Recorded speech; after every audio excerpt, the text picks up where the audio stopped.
Think, think, think, think, Off think, key, think, off key. think, think, think, think. Welcome back, everyone. Hi, friends. We We're- are not in our house, Yeah. but we're still being Jenna and Julien on the podcast. Jenna Julien Podcast in a different environment. Stop licking me, Kermit. Guys, you want to guess where we are? Oh, it's Las Vegas. I got too excited. I'm sorry.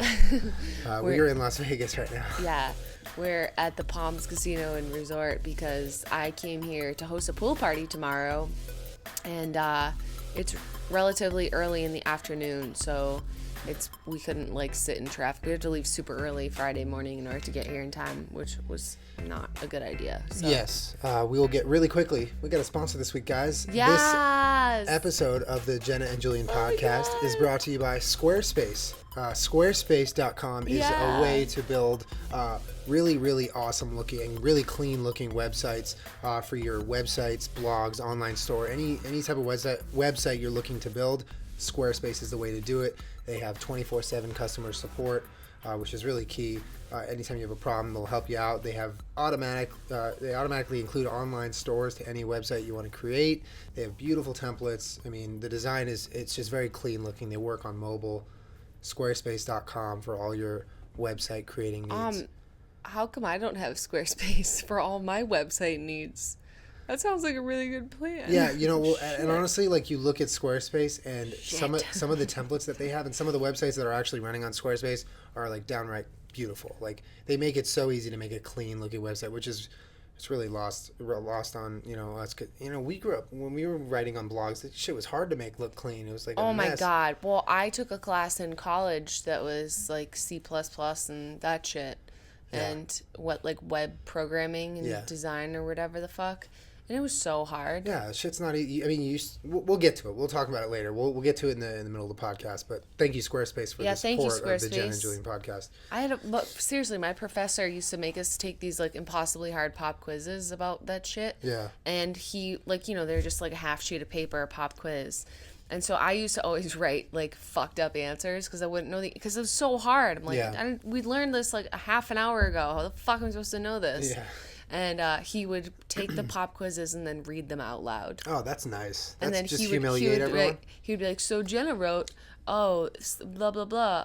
Oh, that's just wrong. He was super Russian. And I'm like, all right, you know what? From now on, when I don't know an answer, I'm just going to write like whatever the fuck. And then he so doesn't, won't read it out loud. Yeah. The worst, have you ever had a teacher, like when you had like either essays or paragraphs where you had to be creative and they would, without saying it's yours, they would read yours as an example and you'd be like, oh, fuck, it's mine. You like know it until the end. You're just like waiting till they expose you and you're looking around and everyone's looking around like, whose is this? And I'm just, oh God. Yeah.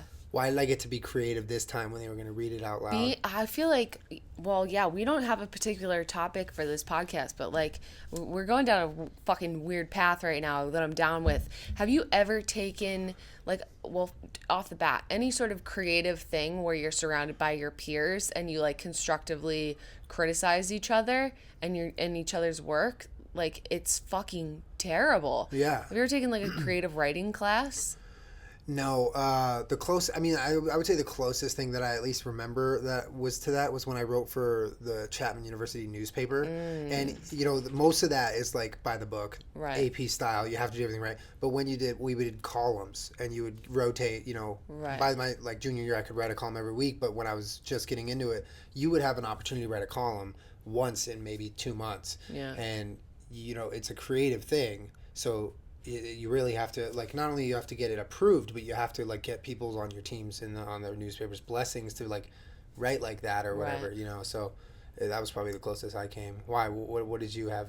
Well, I mean, I took like creative writing. The most recent one I think was like in high school. I took a creative writing class as like an elective, and my teacher was kind of fucking whack to begin with, but like. It's super vulnerable because you go through different types of writing. You do fucking poetry and short stories and like all that shit. And, you always have like these one or two like really pompous a-holes in your classes that aren't giving you any sort of constructive criticism. They're just trying to like belittle everyone else's work as like subpar, which is really frustrating because then they read theirs and you're like, dude, that wasn't even good. Well, it's like, and also like he doesn't even go here. He doesn't even. Fobulicious. Well, and the thing that really bugs me is like when you enter that environment, everyone is signing up to be open and like to take criticism. So when someone takes that opportunity to like attack you, it's like really fucked up. Yeah. But what I notice about those types of people is like they're never going to be like, oh yeah, this thing doesn't work. No, that's bad. They're going to say some condescending like backhanded thing. So it's going to sound like they're giving you criticism, but really they're just like being really rude. Right. Yeah. You know what I mean? They're not man enough to just like, or woman enough to just like step up and say what they're thinking. Right. They're going to make it sound like they're like very esteemed and they're like giving you help.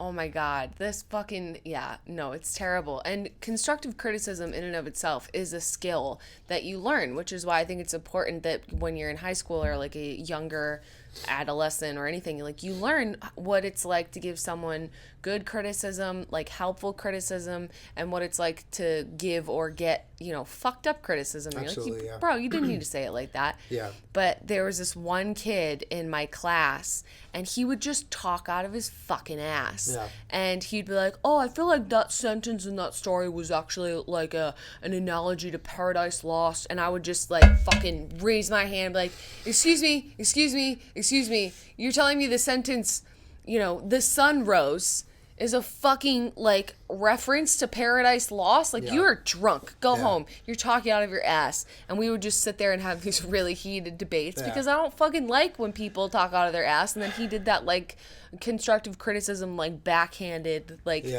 oh, so terrible. Yeah, honestly, you know what that reminds me of is like, I remember specifically, it was, I had 9th grade English and 11th grade English with the same teacher because they taught. Her name was Miss Stevens. She was a great teacher. I really liked her. But there was this one, and the reason why I think I remember her is because like I took so many classes in high school and college, namely English or literature, where I was like made to sit in the class and just kind of listen to people like speculate about these different motifs and bullshit, like just bullshit. I'm sorry, like a lot of it was just like reaching. Right. And the moment I got into it was like AP English 11th grade. We would read some stuff, and someone would be like, I really think that this word placement, or this like sentence and this color of the sky, it really represents the mood. And I would say, 11th grade, you're just like, I'm going to talk now. Right. I would, I really don't think that is the case. I think they're just being literal. And then she was the only teacher who ever made that feel like a welcome response. Right. Like she'd be like, maybe you're right. Maybe it wasn't anything. Right. You know what I mean? Which is the most amazing response to get. That's the point of like creative things, is that it's open to interpretation. It's not always black and white. Yeah. And I hate when people try to be holier than thou and that they know what something means. And you're like, nah, dude, no. You don't have to have an answer for everything. No. Sometimes you don't know what it means, or it means nothing. It means nothing. Sometimes nothing can be meant. You know what I mean? It's Agreed. If any of you ever watched Breaking Bad, I know you've watched some of it, but the subreddit, like reddit.com. Oh my, I can only imagine. Well, it's become this like kind of meta joke about how every little fucking thing means something. Because there are a lot of very cool tie-ins that Vince Gilligan is like kind of a genius. But it's like that running joke, like, oh yeah, that there wasn't 3 drops of blood, there was 2 because it was even. Because on the even day of the last month, we got caught. It's like, no, guys, not at all. No. Yeah, but it's really interesting. And like, I don't know, I feel like that was the moment, where I was like, okay, like this is like real human being talk. Like we're not just kind of under this set of rules. Because in English and literature, when you're trying to pick apart a story or understand it, like in a sense, I'm sorry, there is no wrong answer. Mm-mm. Like each person is going to see it differently, and when you realize that that's okay, it's like, it makes it more okay. In theory, there's no wrong answer. Although if you have a teacher and you have to write like an essay, there are right answers. Because no matter how well you back up your argument, sometimes they just do not respect your opinion. That's true. You ever had a teacher like that where you're like, okay, look, I remember, I say this because Devin, my brother, I believe, wrote a fantastic paper on why the United States should sell the Louisiana Purchase back. Okay. Which is, the western half of the United States. Which is a bold statement. We lived on the East Coast. Now it doesn't make sense because I would be sold back to France. But he wrote this like really compelling argument that it would like save the economy and like do all this good to just sell half of the United States back to France. And I don't remember what grade he got, but that's like a perfect example of a student being like, look, I'm going to write some bullshit, but I'm going to back it the fuck up. You know what I mean? Like, you better give me an A. That's true. This is fantastic. Like, well, yeah. But a lot of teachers will be like, this is ridiculous. Yeah. F. C minus. Yeah. Just enough to like fuck up your grade for the quarter. I'm a little threatened by how well you made this argument sound. I don't like it. Right? Yeah. I asked you to write a paper on economics and how we could improve like the economic situation in the United States. You recommend selling half the United States back to France. Yeah. Although we did have a bunch of teachers at where I went to high school that like thoroughly encouraged that type of thinking, which I think is the best like form of education. It's just really, really, really pushing you to think outside the box and think for yourself. That's it right there. I was just gonna say it's like not think like for a yourself. Robot. Yeah, not like and a like robot. while you're taught, you're taught to follow rules and everything, it is very important to like encourage that muscle in your brain that Right. like maybe I can think differently than kind of everyone in the room. Right. So that's Yeah, because you know like half of the essay papers. That's why they give you like you can pick from topics or like you have to get your topic approved in the beginning. Yeah. Because you know that your teacher gets 75 fucking papers all on the same thing, and they're just like flipping through them, like mailing it in, like B minus, B plus. Yeah. They write like one little hash mark like on one page and like, yeah, I guess so, B. Let's mail it in. Yeah. We're going to take a really quick break, and then we'll be back in a second. Because we've got a different camera. We have to take a break. Got to take a break, and we got a sponsor. Be right back. Be right back. Peachy, I like you so much better when you sit on my chair and you're not running around. I love it when you don't run around. And round. And round. Anyway, guys, thank you for hanging on and watching this episode of the Jenna Julien Podcast. I want to talk to you really quick about Squarespace. I'm so excited we have a sponsor. This podcast is sponsored by Squarespace.com. So thank you, Squarespace. Squarespace. What I was saying before, you've had extensive experience working on blogs. I've had a reasonable amount of experience doing the same thing. And, when we were doing it, it was in a completely different time. You'd either be on someone else's website or you'd be creating your own blog, which is a task even in itself just to keep it running, let alone make it look any sort of sexy or good looking. MySpace code was about enough for me. Yeah, and then anything past and that, even then it wouldn't sparkle, and it said it was supposed to sparkle. And you absolutely needed to learn how to code to some degree to make. Now it is completely changed, and Squarespace is the epitome of why that is the case. Squarespace is able to build you some really, really beautiful websites. If you want a website, like I said, an online store, even a blog, they will help you create. They have a bunch of different templates. They have amazing customer support around the clock. And one thing I think is really cool is that not only is every website you build comes with an online store or whatever, but it works on all different platforms. You have an iPad, you have Google, Apple TV, you have an iPhone. There's mobile platforms, there's mobile versions. It shrinks it down in the right way. So that's ridiculous. I mean, how frustrating is it when you're on a website and then you go on mobile and you're just like, what is this? There's like half the features, completely that's like different half options. The websites that I go on every day. I'm like, can you just shell out some cash and make a mobile version of your website, or just get some Squarespace? Damn it! Squarespace is able to use a cover page feature where they allow you to have a beautiful looking website in one page. It's not like it's not like you have to keep scrolling through. Look, Squarespace is a great, website builder. So check out Squarespace if you want to build a website. There is a free trial. You don't even have to use your credit card. You can get started and start building your website. If you do decide you want to keep Squarespace, you can get 10% off by entering the product code JJ at the checkout. That's sick. But yes, Squarespace.com.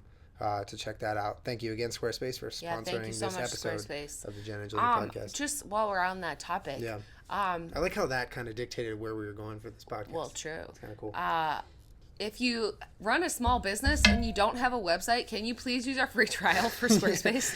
Because it's really frustrating. Like when you go on Yelp to we're looking for a wig or some food or some whatever, and a restaurant or a business or anybody doesn't have a website. It's really, really, really frustrating. Now, there's no excuse. If you can get a free trial, come on, bro. Yeah, you're going to that's the thing. 10 billion times more business if you have a fucking website. You can't not have a website. I mean, and that's the thing.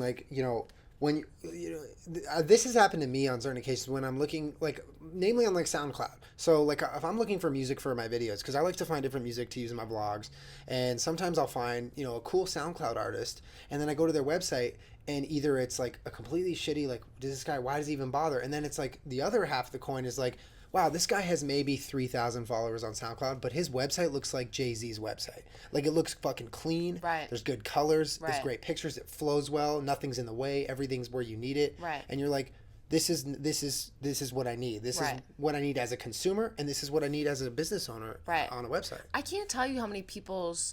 Well, let me just put it this way. So the other day I was looking for a party bus so that we could go to your show. A bunch of us are going to Julian's show in Irvine. Yep. At the Shadow Tour. The Shadow Tour. And I, was looking for different party bus services. And I clicked on someone's, whatever name. And it took me to their Facebook page. Yeah. Get the fuck out of my face. Yeah. How do you really expect anyone to book your business? To poke them. Through Facebook. Poke them on Facebook. But it's a joke. Like, I think they only had one party bus. So clearly it's, somebody trying to get on their feet and get started. Really quickly, though. Did you go with them? No. Okay. I just want to make sure, because I know the one you went with they wasn't didn't the even most... have, they were like, oh, we have this luxury trolley-shaped bus. Those are just words. I know. And all their pictures were just of, like, this couple, like, at a pumpkin patch and, like, hanging out. And the then, two like, people who a random wedding in their trolley. Brutal. I think that goes along with the theme of, like, certain businesses just don't want to learn and grow with the times, and they suffer so badly because you see websites like that, or you see fucking businesses who conduct themselves like they were in 1990. Right. Well, honestly, the only exception to the rule is like a small little mom and pop like sushi place where all they do is take phone orders, like, because they just can't fucking handle it. No, absolutely. But their food is so bomb that no one cares. Absolutely. I mean, those like the hole in the wall, and they've been surviving, and they will continue to survive on pure quality. But the only problem is everyone that owns a restaurant thinks their food is really bomb, and no one cares. Yeah. Yeah, that's true. I mean, and think about this. Like, I discovered Dennys. Have you seen Dennys' Twitter account? The other day? I mean, like, I don't like Dennys. I don't really eat breakfast food out ever unless I'm, like, hammered and it's, like, 7 a.m. and I'm like, fuck it. Dennys is delicious. Well, I can't have pancakes, so it's just eggs and bacon to me. But anyway, like, I saw, I think a tweet says, look at the flick of the grits. And I was like, done. I'm following Dennys. I like Dennys. It's like that moment where you feel like they somehow, in some way, get you as a consumer. They get you as a human being on the internet. Right. It's like they make the effort to find not just a social media correspondent who's going to tweet for you, but someone who literally is in that world. Right. So they can relate. They can tweet things that are funny. Like I said, I'm not even a huge fan of Dennys. I don't have anything against them, but I'm just not a particular fan of them. And I follow them on Twitter. Why would that ever happen unless they're doing something really right? Right. You know what I mean? It's the opposite of these old school businesses who aren't even like trying, you know what I mean? I know. It seems like a blatant, like, sort of oversight to be like, oh, it's kind of a lot of work and we don't know how to do it. Like, it's really not hard to find just ask a 13-year-old. Yeah. Hey, what can we do? You ask your kids, CEO of Dennys, you know what I mean? Like, they clearly figured it out. It's not a big deal. And, I bet a lot of these, like, the restaurants and places that don't, like, the people that work there don't really speak great English. Yeah. They probably have kids and grandkids that speak great English that could totally help them. Yep. But it seems like such a shame that instead of trying to embrace it, like, there's no harm really that's going to come from embracing your online business. Absolutely. It can only do you good. Right. But what I was going to say earlier, what was incredibly frustrating about people's websites is when you go to someone's website and all it has is just a link to their Facebook, Twitter, Instagram. I'm like, no, I want to go to your website and have an experience. What the fuck is this? I do that a lot, like when I'm doing research for the YouTube 15, the radio show. Yeah. And, all these musicians, like, all they have... Yeah, because you have to do stalking to learn shit. I have to do stalking, or else you have nothing to say. And I'm like, okay, all I have is your Facebook page right now. Yeah. Like, please, what the hell, man? And then if you go to your website, it's just, like, your most current video. Yeah. And then just links to all your socials. Oh, my God. And you have no, like, about section or, like...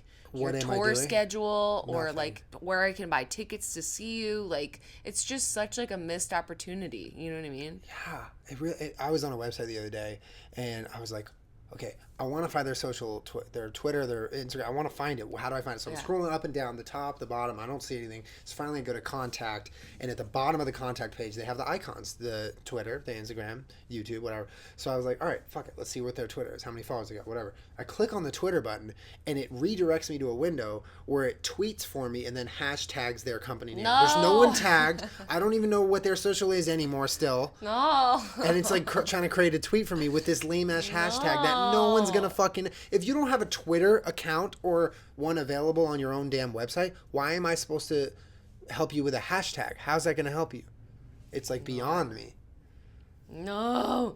I just, like, it's also a little bit confusing. I know, like, hairdressers, makeup artists, like, a lot of their business they get through, like, Instagram and stuff like that because it's a visual business. Yeah, for sure. But then I feel like a lot of them think that it wouldn't help them to have a website because then they're like, oh, well, I just, sift through my DMs all day, every day. I'm like, yeah, what if you had a professional looking like website? Then you would probably get a lot more business just from online searches. Absolutely. Not from just like hashtag braid, hashtag updo, hashtag Los Angeles. Absolutely. And I'm not even going to fucking lie. At some point in the near future, I'm going to need a website. You know what I mean? I feel like that's getting to that point where it can really help me. Anybody that's running a business. Exactly. You know what I mean? website. Like, I don't have a business per se or a company per se at this moment, but I feel like at a certain point in the near future, I'm going to benefit greatly from having a website. And when I'm looking around, something like Squarespace, it's like, I mean, first of all, it's like you have to really have lived in the age before now online to appreciate what Squarespace is bringing to the table. My God. Like, do you remember fucking like WordPress and fucking all those shits that like I no still matter use what WordPress. you did, no matter how many hours you put in to like one blog post, you could not make it look sexy. It was like the shitty title. You couldn't change the font barely, like any at all. You had like the crappiest ads on the side that you got cents for. I mean, oh my God. So it's like it's a huge amazing thing that we're living in a world where anyone can fucking log on a computer and be like, oh, hey mom, who's 45 years older than me, look at this amazing looking website that you like I just built like in my room. That you can do though, you too, can Mom. do it too. You can do it too.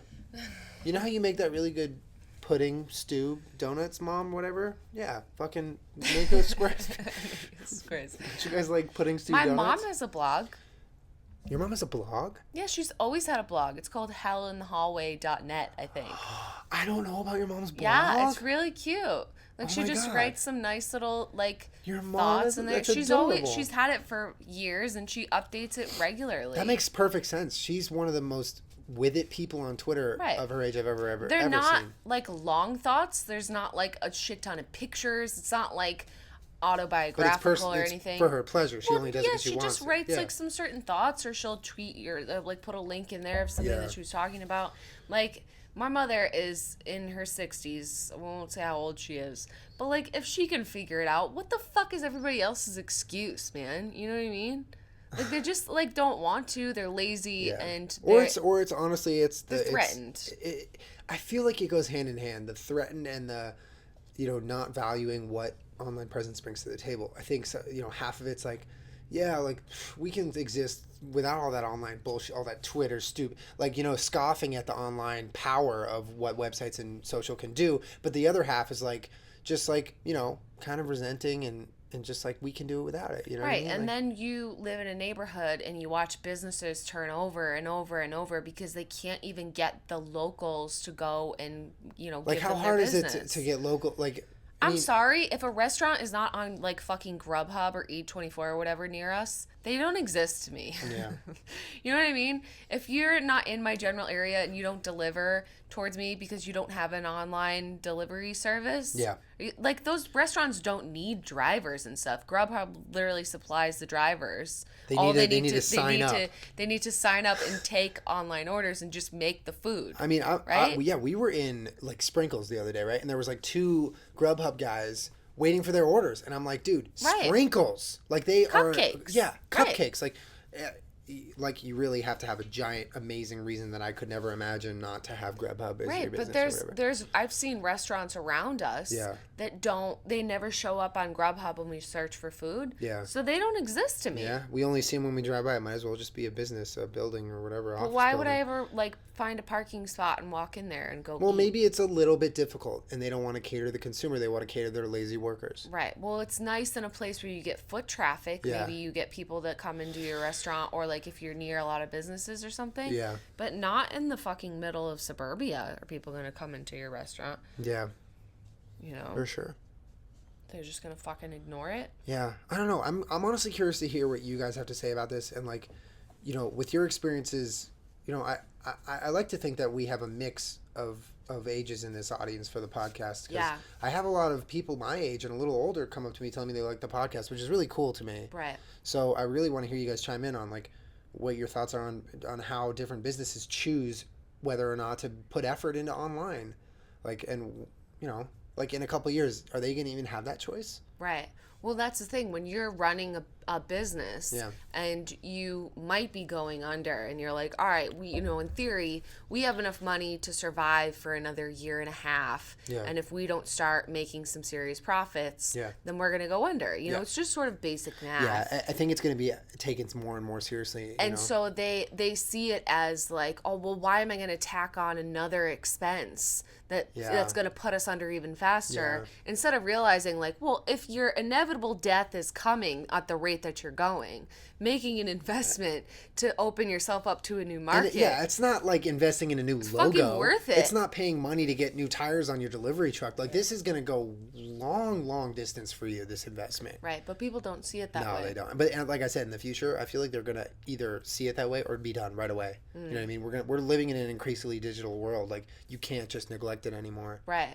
I just, like, I can't get over how frustrating it is when someone doesn't even have a website. I know. It's infuriating. It makes me, like... I don't want to call you. It makes me want to not give them business out of spite. Like, fuck you. I don't want to give you my business. You didn't make the effort. I know. It's also because we're, like, we're from the fucking information age, basically, where unless you can click, and then learn everything that you need to know immediately, I don't really want to call you and have you explain something to me. Why would we do that when we have an option of your competitor to just click and do what we want? Right. I just want to see what kind of food you have, or I just want to see what kind of fucking nails you do, or hair you do, or clothes you have. Absolutely. Honestly, like, it's very simple. Let us know what you guys think of all this, right? Yeah. And I love that the fact that we are sponsored by Squarespace this week sparked this discussion. I know, we were going to sit here and talk about what we were doing. Yeah, which is way more boring than what we talked about, because we're just sitting in a hotel. We're just in Vegas. We're going to have a pool party tomorrow. But yes, thank you so much, Squarespace, for your support of the Jenna Julien Podcast. Check out squarespace.com to build your own website. Beautiful templates, 24/7 customer support, online store given to you, free trial. You don't even need a credit card, but if you do, enter the product code JJ for Jenna and Julien at the checkout, and you will get 10% off of your website. Yeah, and thank you to the people that watch and listen to the podcast for being receptive to us having sponsors. And we try and do a good job to make sure that they're people that align with us. And thank you for letting us do that, because it keeps the podcast alive. It lets us keep doing these. Exactly. So thank you guys for letting us do that. And thank you for people that sponsor us. Thank you, Squarespace. And thank you for listening. You know, fucking high five. Yeah. Couldn't have said it better. Thank you guys. We'll see you next week. Vegas. We're going to go be tired in Vegas. Yeah, we're very tired. I haven't slept in like 2 days. All right. All right. Bye, friends.